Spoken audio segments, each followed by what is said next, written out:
Following the Great Depression, house prices fell drastically and a foreclosure crisis ensued. In response to this issue, the Roosevelt administration launched a series of new federal programs. One initiative by the Homeowners Loan Corporation drew maps for more than 200 cities across America as part of its City Survey program.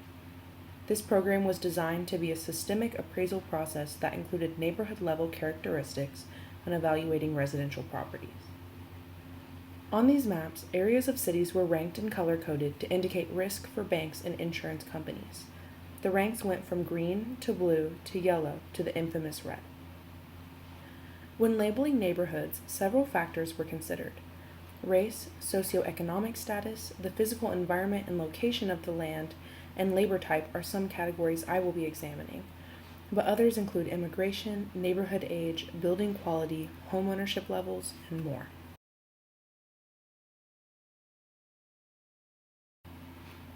Even prior to redlining, the city of Evansville experienced de facto segregation.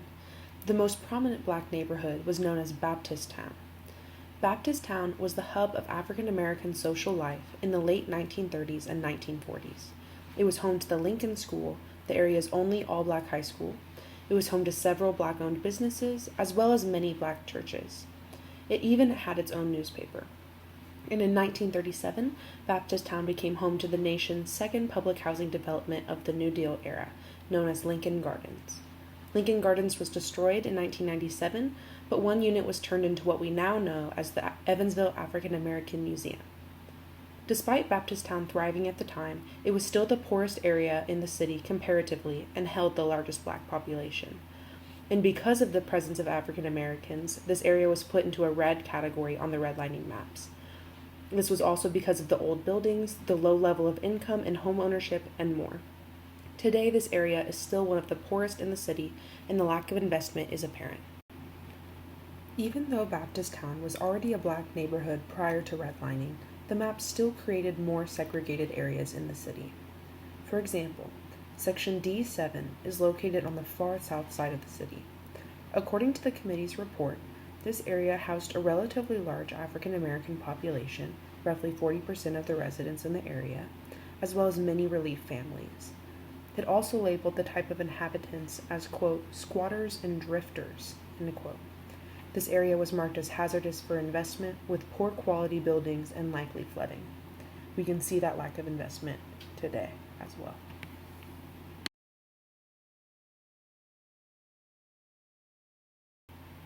As much as redlining policies punished poverty, they also rewarded wealth.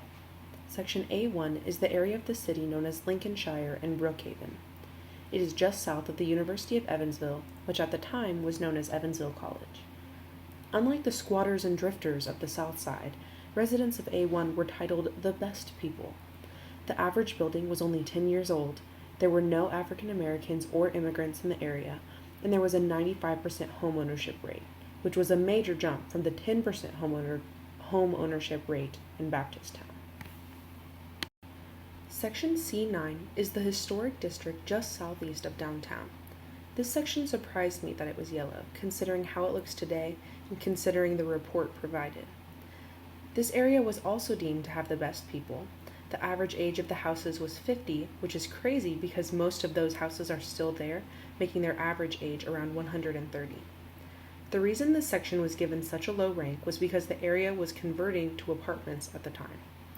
In the clarifying remarks, the report says, quote, "The really fine section of the city in the early days.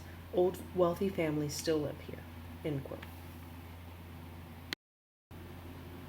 Section B2 is the area known as Bayard Park. It is mostly white-collar workers, single-family units, and ranked as still desirable. What I found most interesting about this area was its proximity to Baptist Town. One of the incredible things about these maps is just how quickly areas change and values are allotted. This is one block over, and the average annual income is 7 times higher, and the home ownership rate is 65% higher.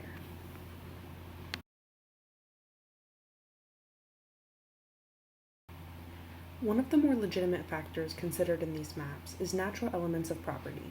For example, Evansville has a long history of battling floods, including the Great Flood of 1937, which happened to be a few months prior to the release of this report. Section B3, also known as Aiken Park, was 4 feet deep in water during the 1937 flood. The report states that B3 would generally be the same as B2, except for age of structure and liability to flood. In fact, prior to flooding in previous years and prior to development around University of Evansville, this section was considered the best area in the city. An even more extreme example of natural elements affecting property values is in Section D5, Pigeon Creek. In the report, the detrimental influences noted were, quote, cheap construction, subject to flood damage every few years, thinly scattered shacks, end quote. Flooding has long been a serious issue around Pigeon Creek. In fact, in 1957, there was an initiative in the area called Operation Houseboat, where people attached their houses to anything that would keep it above water. These makeshift solutions were later condemned by the city and destroyed. This is not a result of redlining, but it does illustrate some of the legitimacy behind what the map sought to accomplish. That kind of flooding is a serious risk for lenders, investors, and insurers.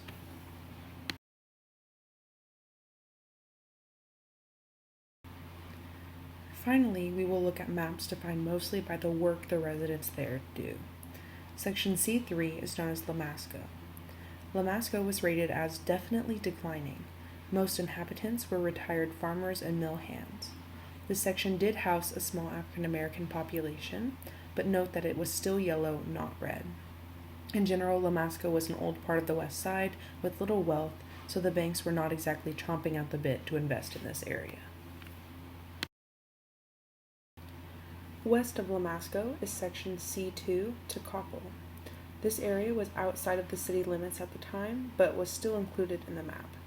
Fun fact, this neighborhood was actually unwilling to come into the city limits, therefore it was choosing to lack city facilities, police protection, and more. Other than that, this was more laboring class area. On the east side, we have section C6. This area is around Oak Hill Cemetery, as well as the Chrysler plant. This area was mostly workers for the plant and other factory workers. At the time this report came out, there was a plan to take 25 lots and build fabricated houses for industrial workers. Finally, I am going to combine sections D2 and D3 because they are extremely similar. D2 is the area known as Howell, and D3 is Ingleside. This area is by the railroad tracks, so it makes sense that most inhabitants were industrial and railroad workers. There were also many relief families in the area. The actual housing units were pretty horrible though. The report referred to them as, quote, cheap shacks, end quote. Many houses were built from boxcar lumber, some as big as 3 to 4 rooms.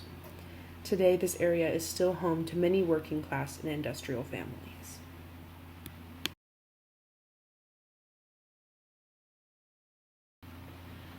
Though the purpose of the city survey program was to document the city's present, in many ways it also determined the city's future. Many of the areas that were rated poorly in the 1937 map are still struggling today. I cannot tell you that redlining single-handedly caused segregation in the city of Evansville. I cannot tell you that banks explicitly followed these maps and never swayed from them. I cannot tell you that redlining is to blame for all of our city's problems. But I can tell you that lending patterns matter.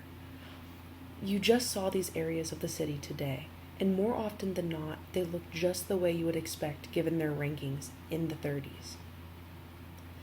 The Equal Credit Opportunity Act of 1974, the Home Mortgage Discrimination Act of 1975, and the Community Reinvestment Act of 1977 were all passed to help combat banks' redlining practices and the adverse effects they had on different groups. However, the damage has been done. Redlining creates a self-fulfilling prophecy. Once you refuse to invest in an area because it is old and dilapidated, it will become those things due to lack of funding for upkeep. This then encourages lenders, convincing them that they made the right call. This is how we get generational poverty and disinvestment of particular areas. I do not know how to fix this extremely complex and multifaceted issue, but I do know that something needs to be done if we wish to move forward as a city.